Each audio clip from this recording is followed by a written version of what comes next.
So I just got out of church, and the message today is that God says, I knew you before you were formed.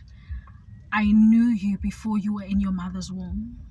I remember when my grandmother told me the story that, my mom was very shocked when she had my twin and I, because she had thought she had sealed that chapter. Hence, there's a 10-year gap between my older sister and my twin and I. But God made it a point that we arrived here. So therefore, whatever happens in your life, nothing will ever surprise God. All the adversities that you have to overcome, whether you know your mom or dad or not, whether you go through trauma, whether you were born from a home or you were thrown in the streets somewhere, all of it does not surprise God. I know it doesn't make sense, but we all are here in this world to serve different purposes. I'm going to give you an example with Joseph. God had destined Joseph to be a king. And, everybody in that nation was going to bow before Joseph because he was ordained king before he was born.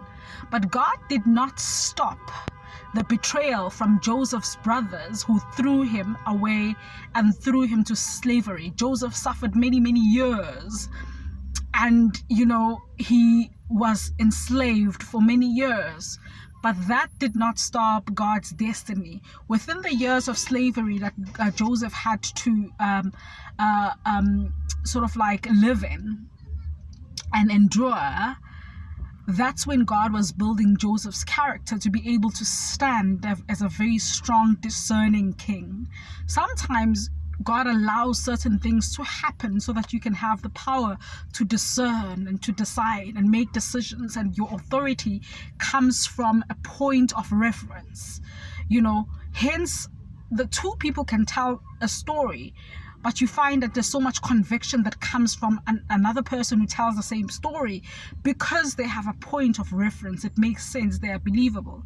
I know it is unfair, but today's message really resonated with me so much that it actually reminded me that everything God already knew, and I have to trust God's plan, and I have to trust the purpose that He has upon my life. And I just want to remind anybody who feels like, life is not happening the way they want, there are mistakes, there is no mistake, and God is going to use everything that you've gone through as a weapon that you will thrive with going forward. So I pray that you are blessed.